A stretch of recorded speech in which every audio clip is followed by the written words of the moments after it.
Hello to everyone watching worldwide on every continent but Antarctica, as far as we know. I'm Carl Azus at the CNN Center in Atlanta, Georgia.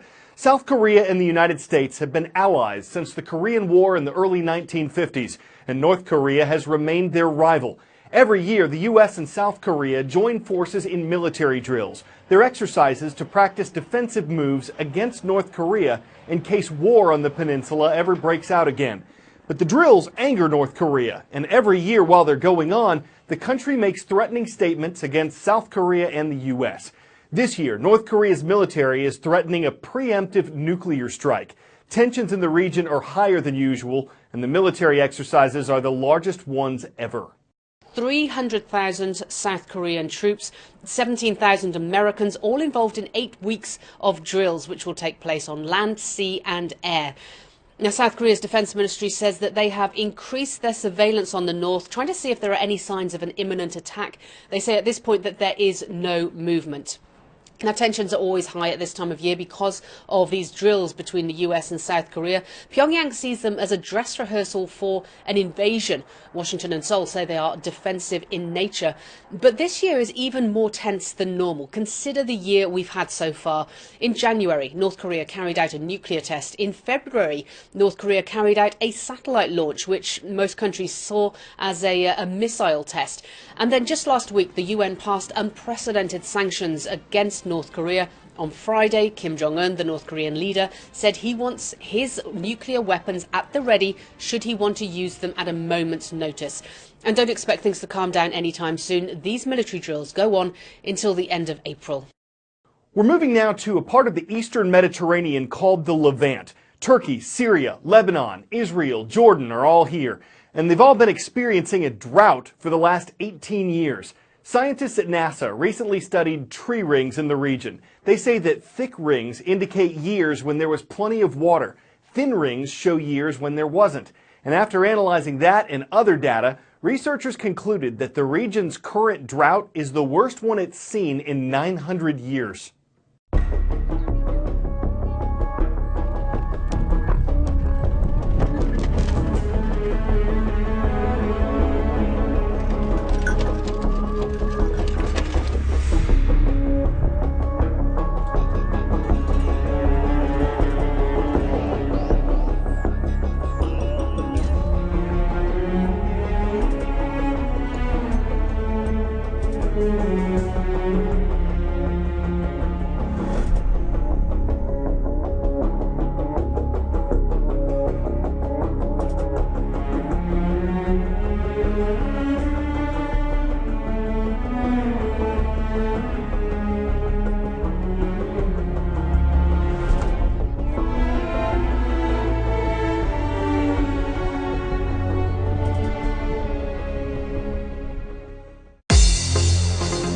We welcome viewers from around the world to our show. The place to request a roll call mention is cnnstudentnews.com.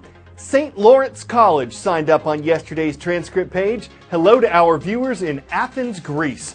Everett Meredith Middle School also requested a shout out. From Middletown, Delaware, say hello to the Crusaders. And in Galesburg, Illinois, check out the Blue Streaks. That's a fun mascot. Churchill Junior High School is on the show. Officials in Flint, Michigan have started replacing lead-contaminated water pipes throughout the city. But the solution to Flint's problems could be years away. In 2014, to save money, officials switched Flint's water supply from Lake Huron to the Flint River. But the polluted river water wasn't treated properly. It started corroding Flint's old lead pipes and carrying poisonous lead to people's homes. Complaints of rashes and strange illnesses followed. A study found that levels of lead in local children had nearly doubled and in some places tripled.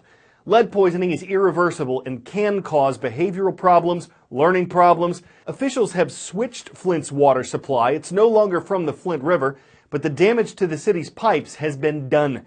And a number of lawsuits have been filed against the city, the state, and Michigan's governor. When it started to happen, we immediately started using bottled water.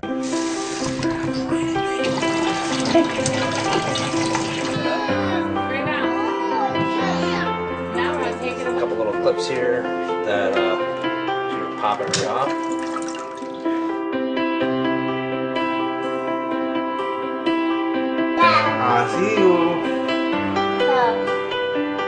No matter what the test reads or number it gets me, I don't want to touch the water. I don't want to ingest the water. I don't want my kids to ingest the water. I don't want anyone in Flint to ingest their water right now. It's good. One more time, baby.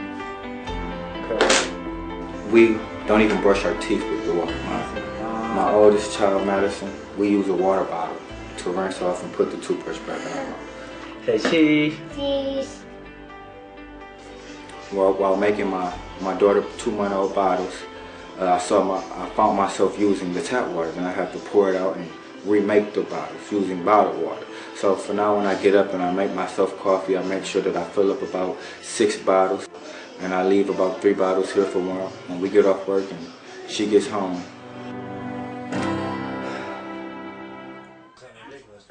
It's not, I know what it is, it's Bambi Cat. My 11-year-old son, he was hospitalized back in July of 2015, near the end of the month, with what they said the diagnosis was pneumonia, unspecified organism. He was in ICU. His pediatrician said if he would have been seen a day later, he would have probably not made it. We now are pretty sure that it was probably Legionnaires that he did have, and they refused to test for him. Last thing you want as a parent is to see your child suffering, see them dealing with being sick all the time. I just got quick word from my neighbors that down at City Hall they're doing a water drive and they're pretty much loading your vehicle with water, so I am on my way down there now. Hopefully I get enough to last us quite a while, because I personally am tired of having to run to go get water. But yeah, see these fellas hard at work here. Loading up water. They're just working their butts off. Gotta hand it to them, gotta hand it to the people who donated the water. You want some gallons? We're gonna give you some gallons. Yeah, that'd be great. Whatever you want to give me. I got a family of 7 at home. Oh, okay, he got a family of 7, y'all. Let's load them up. We got you money. Thank you. Just got back home. We have 11 40 packs of water, 6 gallons of water, and a few loose bottles. This is awesome. Now we won't have to get water for a couple weeks. I hate to say upside to it because there is no upside to it, but the one good thing I can say is that I love how it brought our people together. And I don't mean black people, but our people. I mean from the yellow ones, the light skinned ones, the dark ones, the pink ones, the red ones. It has everybody aware and coming out and donating and just helping and just smiling at each other. Doing real good. You have a wonderful day.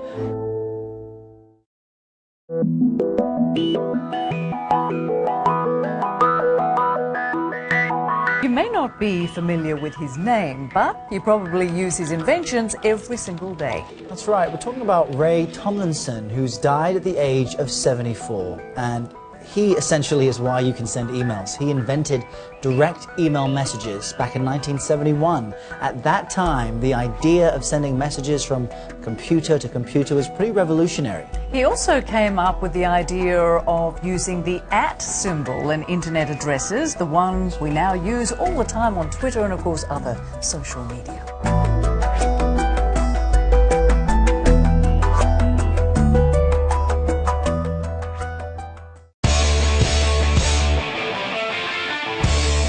Well, this is a new spin on an all-terrain vehicle.